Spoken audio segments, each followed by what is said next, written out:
Hey, what is up, YouTube? What is up, Christianology fan, bro? We got Candace Owens talking about Sexy Red and how she's destroying black culture, whatever it is. Let's get to it, man. Thank y'all for watching again. Let's go. Red. Have you heard of this artist? Probably not if you're listening to this podcast. I certainly had not heard of this artist until a couple of weeks ago, and I wear that like a badge of honor. But let me tell you about her and tell you why she is relevant.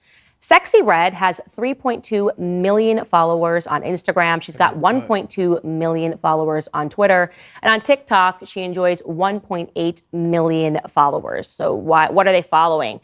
Well, a lot, apparently. By the way, she went to a high school in St. Louis, Missouri a few weeks back, and they rejoiced. They were already listening to hip hop music. Suddenly, Sexy Red walked into the gym and they went absolutely crazy. The students were like, oh my goodness, Elvis is back from the dead. Eventually, the school officials wanted her to leave because it caused such a ruckus. So yeah, she's kind of a big deal.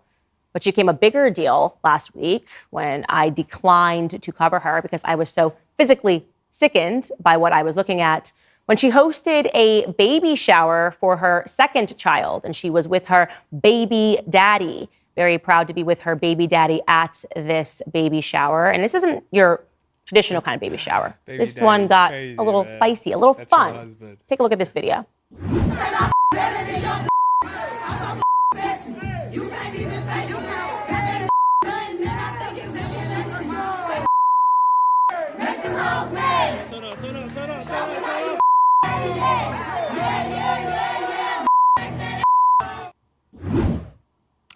Not what I would have worn to my baby shower, not how I would have danced at my baby shower, certainly not. But it wasn't this that captured all the headlines.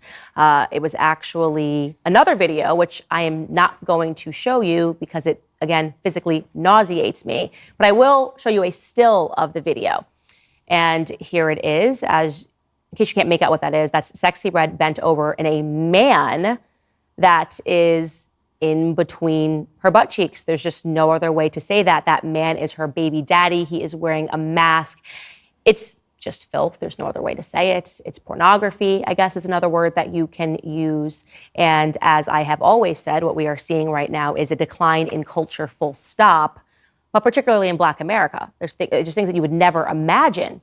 So the question is, how does somebody this grotesque, somebody this filthy, get a platform? Right? Certainly, it can't be happening organically. I don't think that the majority of people, I'd like to think at least, that the majority of people would be like, wow, look at this woman who at her baby shower is bent over half naked with a man's face between her butt cheeks. Let me follow her. No, there's something, again, artificial that's happening in the background. Well, she really got a lot of fame when she released a song called Pound Town. Don't worry, I'm going to spare you the lyrics, but use your own imagination. And here is just 7 seconds of that music video that she released to go along with it. Where the I'm looking for the hoes. Quit playing, cause I got cold. Pound Town, just left Pound Town. What culture is that? Whose culture is that? Please spare me this. It's Black culture. I'm so glad we're covering this, by the way. This is what we should be doing in Black History Month. We should actually be covering Black present because it matters more.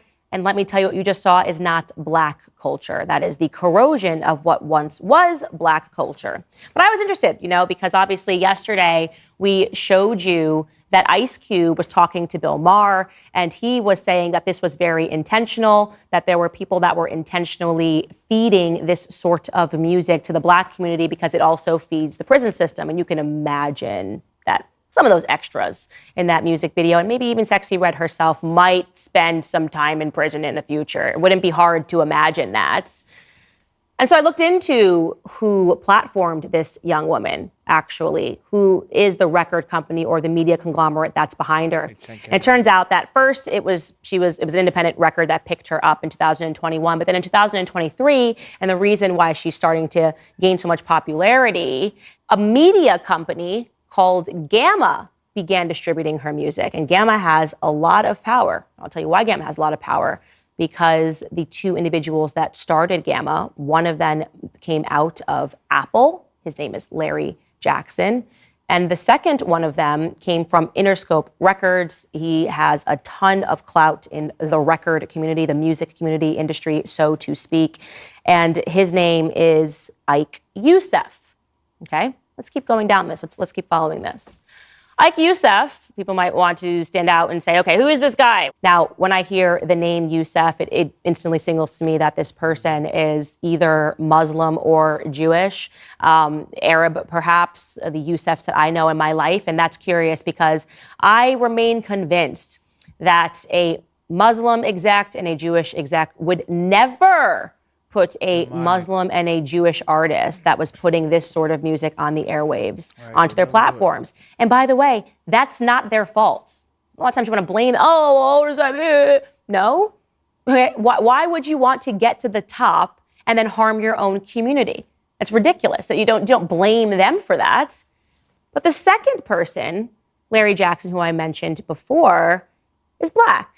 And he is the person that I am more interested in. Here is a headline regarding Larry Jackson. He's celebrated, obviously. He's a Black entrepreneur. And the Billboard headline reads, with Gamma, Larry Jackson is putting $1 billion to work for Black culture. Here's another headline. This one is in Afro Tech News. It reads, Larry Jackson is on a mission to put $1 billion to work in favor of Black culture with his startup Gamma. In favor of Black culture. He's the face, by the way. More about him. He's the one who recently married Stephanie Shepard, Kim Kardashian's former assistant. So he's very much in the mix. He's very good friends with Oprah Winfrey. And the Black community loves him, by the way. So many photos of him with artists, Black artists. You know, Snoop Dogg loves him. He is celebrated by the Black community. Not like me, oh my gosh, God forbid Candace Owens calling this stuff out. This guy who is making an executive decision to distribute this music to the Black community is a hero. And so I got even more interested in him. I just wanted to hear him talk. Man, maybe this is the kind of music that he grew up with and he loves it. Not the vibe I got. Here is him speaking to Ariana Huffington in an interview. Take a listen. Have you ever had any mentors who helped you along this life journey, the things that we're discussing here? Yeah, my mom and dad, first and foremost, they were the first, for sure. And still, my mom and dad immediately come to mind. Because they helped you put things in perspective. In the African-American household, to have two parents who've been married for 45 years is a very unusual thing.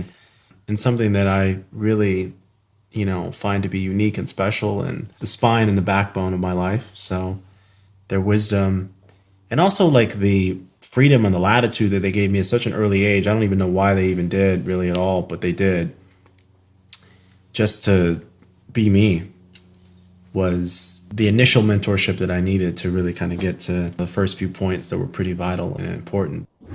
So what did we learn in that clip? Well, we learned that Larry Jackson came from a two-parent home, a stable household. Parents married for 45 years. I did some more digging. He went to Catholic school. He ran cross country. He worked hard from the time that he was young. He was winning awards because he had an interest as he was working in radio, got his foot through the door, did everything right in life so that when he got to the top, he could feed the community filth, absolute filth. And so I reserve a special kind of hatred for these sorts of individuals because they are somehow celebrated by the Black community. Me, no. Candace Owens is a coon. She's a traitor to her own race because she talks about ethics and standards and morals and the disintegration of race. But this guy, Larry Jackson, who is on his path to becoming a billionaire and who is intentionally picking up music like Sexy Red, music that, let me be very clear to you guys, he does not listen to, okay? He obviously, when he gets up in the morning in his mansion, is not putting filth in his ear. Because why would he? Larry Jackson is aspirational. He wants his children with Stephanie Shepard, if they have in the future, to be aspirational as well. He will not allow a minute of Sexy Red's music to be played in front of his children. But he's playing a game, right? Obviously, he knows how to get rich, and either he is a useful idiot who doesn't recognize what he's doing, I don't think that's the truth, or he's evil. No, you guys pick. I just think it's stunning, and we need to start recognizing what is happening when we observe America. Yeah, like I think he looked like an evil villain, bro. I'm not even gonna lie to you. He looked like an evil villain. It looks like he's probably mad at his parents that maybe they mistreated him as a kid. I guess I don't know, man. You never know with these things, but hey. American culture, by and large, because it's happening all over the place. That's why we've covered Ariana Grande, different artists as well that are producing filth and getting women to debase themselves. But this one, during Black History Month, I have to say, it draws a lot of ire from me. I apparently make everybody mad, though. What do I know? That's all I'm going to say about that. Okay, now it's... Well, yeah, thank y'all for watching, man. Thank y'all for watching. Make sure y'all check my old videos out. Bye.